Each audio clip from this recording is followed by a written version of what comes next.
உண்மையான சமையலும் ஆரோக்கியமான வாழ்வில் இன்றைக்கி என்ன சமையல்னு பார்க்கலாமா? காலையிலே காஃபி டீக்கு பதிலாக வந்து பட்டையை தான் தண்ணியில் கொதிக்க வச்சு அந்த தண்ணியை வெறும் வயிற்றில் எடுத்துக்கிட்டேன். பட்டை வந்து நம்ம சுருள் பட்டை தான் யூஸ் பண்ணணும்.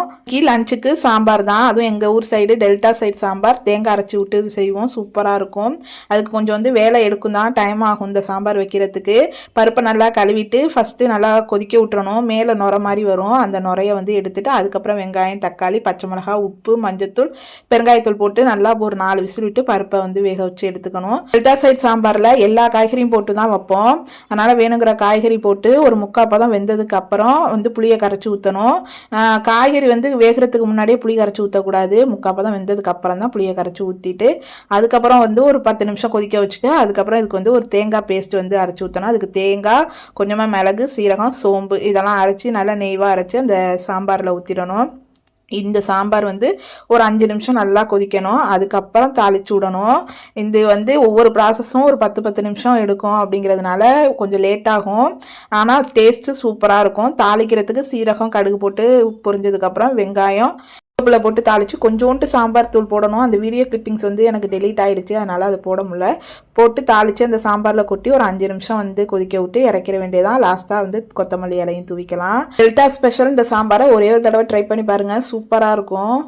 இதுக்கு தொட்டுக்கிறதுக்கு சொரக்காய் வந்து பொரியல் தான் செஞ்சுருந்தேன். அதுக்கு எப்பயும் போல தான் ஆயில் ஊற்றி கடுகு, பட்டை மிளகா, அதுக்கப்புறம் பெருங்காயத்தூள் போட்டு தாளித்து சொரக்காவை வந்து போட்டு கல் உப்பு போட்டு நல்லா கிண்டி விட்டு கொஞ்சமாக தண்ணி தெளித்து வேக விடணும். ஏன்னா வந்து சொரக்காய் நிறையா வந்து தண்ணி விடும் அப்படிங்கிறதுனால. இது வந்து சொரக்காய் எல்லோரும் ஒரே மாதிரி தான் செய்வோம்.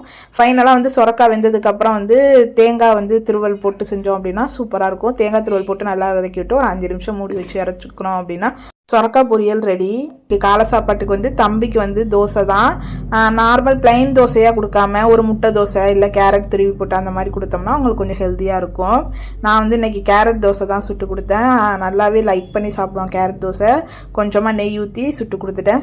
தம்பி ஸ்நாக்ஸுக்கு ஆப்பிள் தான். ஆப்பிள் எப்பயுமே கட் பண்ணி ஒரு 10 நிமிஷம் உப்பு கொஞ்சோண்டு போட்டு அந்த தண்ணியில் ஊற வச்சுருவேன். அப்போ தான் கருக்காமல் இருக்கும் அவங்க மத்தியானம் சாப்பிட்ற வரைக்கும். எனக்கும் ஹஸ்பண்டுக்கும் பழைய சோறு தான் காலை சாப்பாடு. அதில் வந்து கொஞ்சமாக தயிர் ஊற்றி, சின்ன வெங்காயம், வறுத்த மிளகா, இது வந்து இந்த மிளகா வந்து இந்த தயிரில் ஊற வச்சு காய வச்சு அதுக்கப்புறம் எண்ணெயில் பொரித்து எடுக்கிறது இந்த பழைய சாதத்துக்கெல்லாம் சூப்பராக இருக்கும். நான் வந்து நேற்று வச்ச கறி குழம்பு இருந்துச்சு, அதையோட வந்து இந்த பழையதை சாப்பிட்டேன். பழையதுக்கு இந்த மாதிரி நேற்று வச்ச குழம்புலாம் ரொம்ப சூப்பராக இருக்கும். ஹஸ்பண்ட் வந்து சாம்பார் வச்சு சாப்பிட்டாங்க, அவங்க கறி குழம்பு வேணான்னு சொல்லிட்டாங்க. அப்புறம் ஹஸ்பண்டுக்கு வந்து சாப்பாடு, குழம்பு, பொரியல் எல்லாமே பேக் பண்ணியாச்சு. நம்ம எவ்வளோ சோறு சாப்பிட்றோமோ அதுக்கு ஈக்குவலாக காய்கறி, பொரியல் அது மாதிரி எடுத்துப்போம். அப்புறம் பப்பாளி இருந்துச்சு, அதையும் பேக் பண்ணிவிட்டு ஸ்நாக்ஸுக்கு வந்து இந்த வெள்ளை காராமணி அதை தான் வந்து பேக் பண்ணி வச்சேன்.